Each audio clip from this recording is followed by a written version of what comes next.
Bismillahirrahmanirrahim. Assalamualaikum warahmatullahi wabarakatuh. Terima kasih Bang Karni, selamat malam, salam sejahtera untuk kita semua. Selamat Hari Buruh Internasional. Saya hari ini kebetulan 2 kali mengikuti kegiatan langsung dalam May Day, 2 kali orasi. Yang pertama di depan gedung DPR menerima FSP, Lem SPSI, dan yang kedua KSPI di Istora, Senayan, Jakarta. Dua-duanya saya kira mempunyai message yang sama. Cabut Perpres nomor 20 tahun 2018. Ya, itu tadi saya mendengar langsung.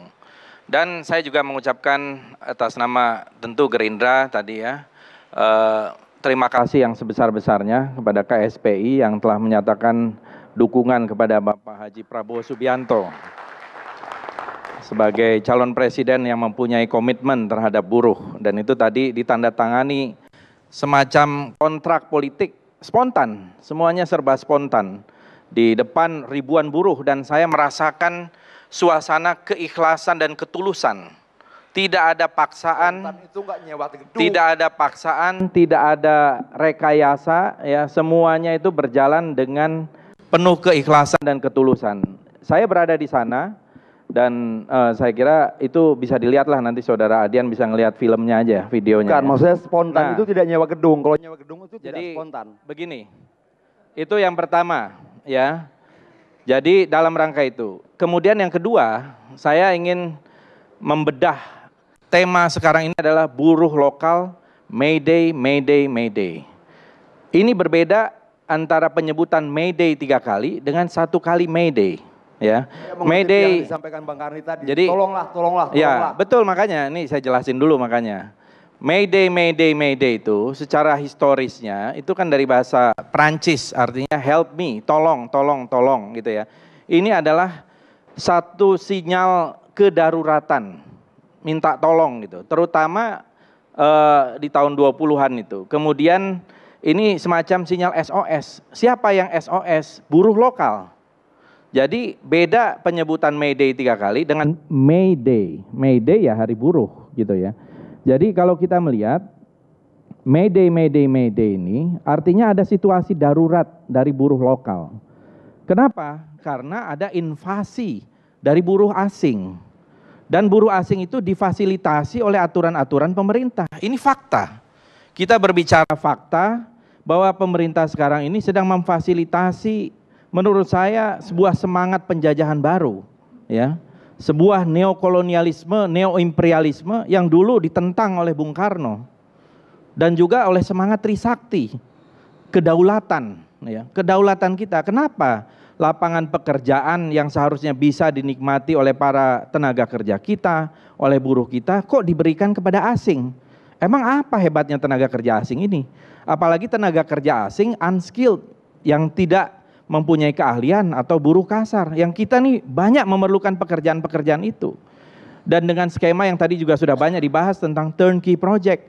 Turnkey project ini jelas merugikan kita, karena mereka membangun semuanya termasuk dari buruh-buruhnya, dan kita hanya menjadi penonton, kita hanya nonton dari luar gelanggang, hanya sedikitlah yang terserap dari tenaga kerja kita.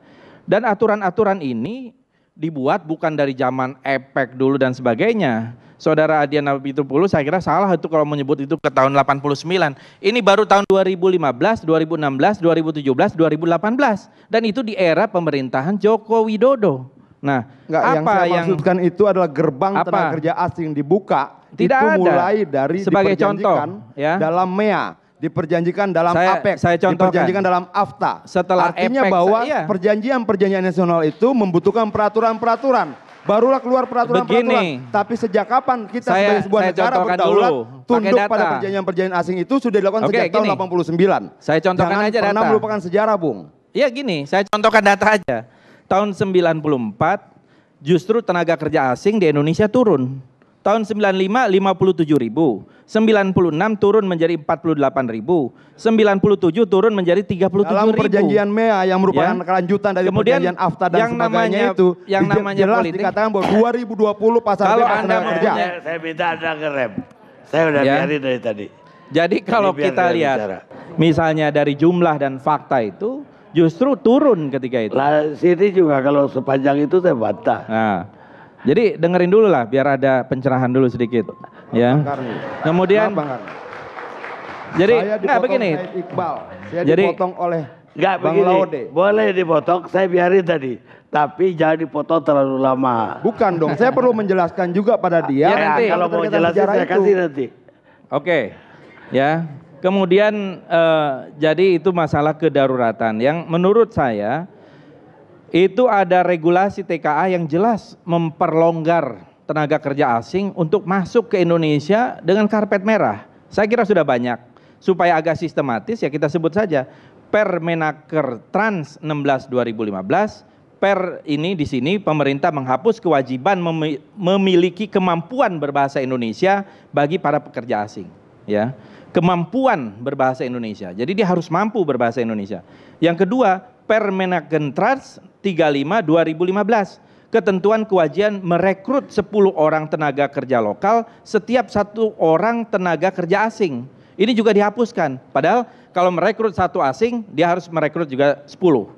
Kemudian yang ketiga, yang terakhir ini Perpres nomor 20 2018 menghapus IMTA, izin menggunakan tenaga kerja asing, yang prosesnya dipercepat menjadi 2 hari saja, sehingga tidak ada verifikasi, tidak ada screening dan sebagainya. Dan saya kira ini tadi juga dikonfirmasi oleh temuan Ombudsman oleh Bung Laude Ida. Saya kira ini sudah banyak kasus-kasusnya. Ini kalau kita memakai ini sebagai sebuah window of analysis, ini seperti fenomena gunung es. Terjadi di mana-mana. Memang kasus, tapi kasus ini cukup banyak. Saya mencatat saja ada 7.787 pelanggaran keimigrasian. Laporan hasil kinerja tahun 2016 Kementerian Hukum dan HAM melaporkan bahwa telah dilakukan tindakan administrasi keimigrasian sebanyak 7.787, ya, yang dilakukan oleh dan tindakan 4.686. Ini kan luar biasa menurut saya. Dan tindakan administrasi keimigrasian terhadap warga RRT Republik Rakyat Tiongkok menempati urutan pertama dengan jumlah 1.837 atau mencapai lebih dari 30%. Kemudian pelanggaran ketenagakerjaan jumlahnya 1.324 pelanggaran ketenagakerjaan. Ini laporan dari Kementerian Ketenagakerjaan yang mencatat data IMTA yang diterbitkan per Januari sampai November 2016 berjumlah 74.183 orang TKA dengan jumlah kasus TKA 1.324 kasus dan seterusnya. Ini banyak. Di Komisi 9 saya kira juga ada penemuan karena sudah ada panja ketika itu. Hasilnya yang tidak diteruskan oleh pemerintah. Jadi kita melihat ada masalah. Saya kira memang ada masalah dan masalah ini meresahkan masyarakat dan meresahkan tenaga kerja kita pada khususnya. Dan akar masalah ini yang saya lihat, yang pertama adalah karena ada juga ya yang agak berbeda implementasi dari Perpres nomor 21 tahun 2016. Ini tentang bebas visa. Ini kita sudah kritisi berkali-kali, saya juga pernah menyampaikan langsung kepada Presiden, ini berbahaya. Kok bebas visa ini bisa disalahgunakan? Orang seolah-olah katanya mau berwisata, tapi sebenarnya bekerja dan kasusnya sudah cukup banyak.